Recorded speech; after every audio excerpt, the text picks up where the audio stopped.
প্রিয় ছাত্রছাত্রীবৃন্দ, আমার চ্যানেলে তোমাদের সকলকে স্বাগত জানাই। আজ তোমাদের কাছে যে প্রশ্ন উত্তরটি এনেছি সেটি উচ্চ মাধ্যমিক ভোকেশনাল চতুর্থ সেমিস্টার বাংলা কবিতা ভুলে যাব না থেকে। এখানে একটি 5 নম্বরের বড় প্রশ্নের উত্তর দিতে হবে। তার জন্য এই প্রশ্ন উত্তরগুলি প্রথম থেকে শেষ পর্যন্ত দেখার সাথে সাথে আমার চ্যানেলে নতুন হয়ে থাকলে চ্যানেলটিকে সাবস্ক্রাইব করে দিও। দেখো, এপারে ঘর ওপারে ঘর, মধ্যে কঠিন দেওয়াল। এপারে ওপারে বলতে কোথাকার কথা বোঝানো হয়েছে? কঠিন দেওয়াল কিসের প্রতীক? উদ্ধৃতাংশটির মধ্য দিয়ে কবি প্রকৃতপক্ষে কী বোঝাতে চেয়েছেন? উত্তর দেখো, আধুনিক কবি সুভাষ মুখোপাধ্যায় রচিত ভুলে যাব না কবিতায় এপারে ও ওপারে বলতে পশ্চিমবাংলা ও পূর্ব পাকিস্তান তথা পূর্ব বাংলার কথা বলা হয়েছে। আলোচ্য অংশে কঠিন দেওয়াল বলতে দু দেশের মধ্যে রাজনৈতিক কারণে নির্মিত ব্যবধানের প্রাচীরকে বোঝানো হয়েছে। ভারত পাকিস্তান যুদ্ধের পটভূমিকায় উদ্বাস্তু মানুষের অবিরল স্রোত আছড়ে পড়েছে এপার বাংলায়, তাই রচিত হয়েছে এপার আর ওপার। দু পাশের মানুষের মাঝে বিরাজ করছে কঠিন বিভেদের দেওয়াল। রাজনৈতিক কারণে ছিন্নমূল মানুষ ফেলে এসেছে তাদের জমিজমা বাড়িঘর সব কিছু। তারই মধ্যে ধুরন্ধর রাজনৈতিক ভণ্ড নেতারা নিজেদের আখের গোছাতে ব্যস্ত নিজস্ব ভঙ্গিতে। ধর্মের ভিত্তিতে দেশভাগ প্রকৃত অর্থেই সাধারণ মানুষের জীবনে এনেছিল গভীর বিপদ। সুযোগ সন্ধানী অর্থলোভী রাজনৈতিক নেতারা সেই সুযোগকে কাজে লাগিয়েছিল নিজেদের লোভ মেটানোর জন্য।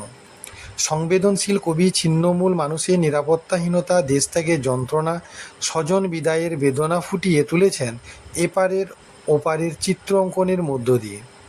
দুই দেশের মাঝে তৈরি হয়েছিল এক কঠিন দেওয়াল। এই কঠিন দেওয়াল প্রকৃত অর্থেই ধর্মীয় ভাবনার উৎকীর্ণ বিভেদের ছবি। পরবর্তী প্রশ্ন দেখো, সকালবেলায় ডাঙায় পৌঁছে বন্দরে চা খাওয়া কোন বিশেষ প্রেক্ষাপটে কবি উদ্ধৃতাংশটির অবতারণা করেছেন? উদ্ধৃতাংশটির বক্তব্য বিষয় পাঠ্য কবিতা অনুসারে আলোচনা করুন। উত্তর দেখো, আধুনিক কবি সুভাষ মুখোপাধ্যায় রচিত ভুলে যাব না কবিতাটিতে 60-এর দশকের শেষার্ধ ও 70-এর দশকের প্রথমার্ধের ভারতবর্ষে যে রাজনৈতিক পট পরিবর্তন ঘটেছিল তারই ছবি ধরা পড়েছে। ভারত পাকিস্তান যুদ্ধ এবং পরবর্তীকালের পূর্ব পাকিস্তানে মানুষের উদ্বাস্তু হয়ে পড়ার কাহিনী অনিবার্যভাবে প্রবল আঘাত এনেছিল জনগণের মনে। তদানীন্তন পূর্ব পাকিস্তানের উদ্বাস্তু মানুষের ঢল নেমে এসেছিল এপার বাংলায়।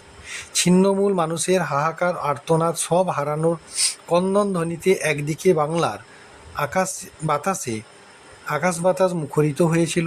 কবি সেই অস্থির সময়কালকেই তুলে ধরেছেন উদ্ধৃতাংশটিতে। ভারত পাকিস্তান যুদ্ধের ভয়াবহ পরিস্থিতিতে মৌলবাদের বিভৎসতায় চরম সংকটের মুখোমুখি হতে হয়েছিল এক শ্রেণীর মানুষকে। বাস্তুহারা স্বজনহারা মানুষ নিজেদের অস্তিত্ব রক্ষার কারণে হাতে হাত বেঁধে ঐক্যবদ্ধ সংগ্রামে সামিল হয়েছে। পাড় ভেঙেছে রাত্রিতে নৌকার ছইয়ের ভিতর ছিন্নমূল মানুষের আনাগোনা।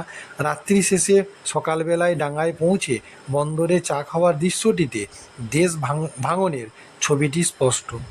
উদ্বাস্তু মানুষ গলা মিলিয়ে গান করেছে মা আমার বন্দিনী। যদিও তাদের হৃদয়ে গভীর আশঙ্কা, তবুও সকালবেলায় বন্দরে চা খাওয়ার দৃশ্যটিতে ঐক্যবদ্ধতার ছবিটি স্পষ্টতর হয়েছে।